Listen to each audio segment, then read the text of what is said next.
Hi, my name is Sarah, and today I'm going to do what is hopefully the first in a series of video called Checked Out, where I basically cover what all I have checked out from my library.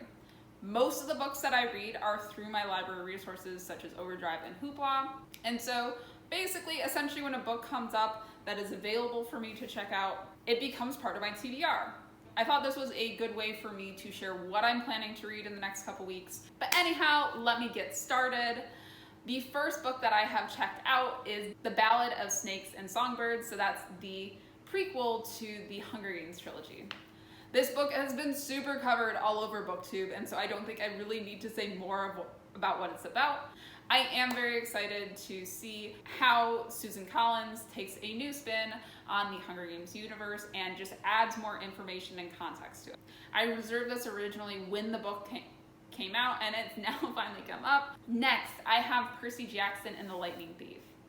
So I think I was just a little bit too old when Percy Jackson originally came out. It was just a little bit behind my generation of middle grade books, but with my love of everything Greek mythology related, I thought that I had to go back and finally read these books and understand them. I know there's a new Disney show coming out, and I'd love to have the context of already having read the books before ever going into the show. Next, I have All Systems Red. This is a sci-fi book by Martha Wells. I believe the series name has the word Murderbot in it, so that automatically caught my attention.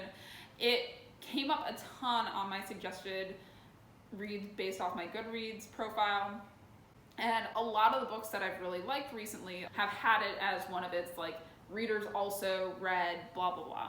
The next book that we have is a recommendation by my friend Hannah, and that is a Lisa Jewell book called The House We Grew Up In.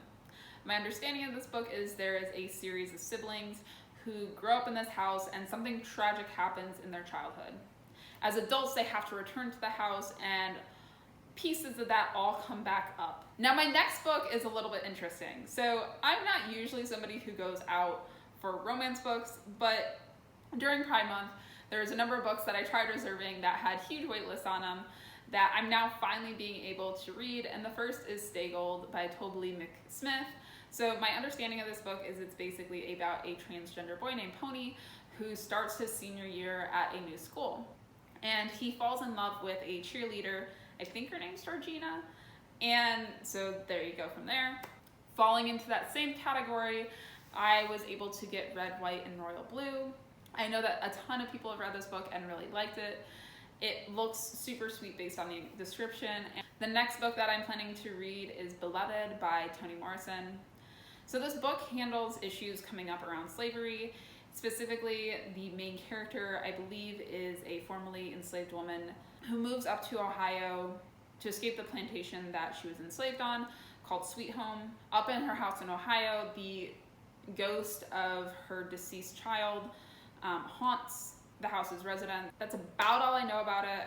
I really enjoyed Sula by Toni Morrison, so I'm looking forward to reading another one of her books. So the next book I have is a dystopian novel, and that is called Gracier, and that's by Kim Liggett. I hope I said that right. My understanding of this book is that the year between 16 and 17, girls in this world basically put off this scent that is, I believe, makes men really attracted to them. Because of that, they are both scorned and fearful during that year. Kidnappers try to kidnap them, and other women around them don't like them because of the effect that they have on men.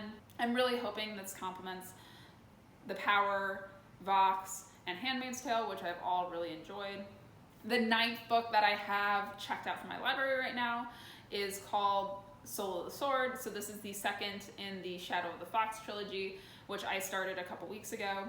It's by Julie Kajawa. I hope I said that right, and I apologize if I didn't. So the setup of this book is basically our main character is a kitsune who is tasked with protecting a piece of a sacred scroll that allows the user, if put all together during a certain time frame, to be able to grant one wish. There are a bunch of different powers throughout the world that are trying to get a hold of all the pieces of the scroll in order to take advantage of this once in a millennia opportunity. During her quest to get from her current temple to another temple where the scroll will be protected, she meets a cast of characters. I really enjoyed the first book. I thought it was super humorous and was a really cool way to dip my toes into Japanese mythology, which I have not done a ton of up until this point. So I'm really excited for the second book. The first book left off on a very tense note, and so we'll see how it picks up. The final book that I plan to read in the next couple weeks is Saga, Volume 1. I've talked about a couple different times that I'm really trying to get more into graphic novels. I really enjoyed the ones that I did during my 100 Day 100 Book Challenge.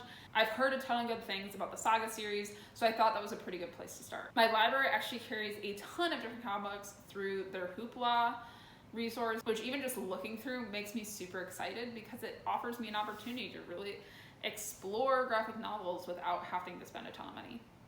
So that's what I have checked out at my library right now. If you've read any of these books or you're planning to read any of these books, please let me know down in the comments. I'd love to talk to you about them.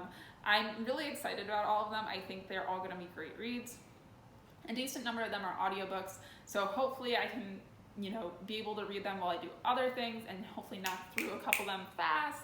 But thank you so much for watching. I really appreciate your time.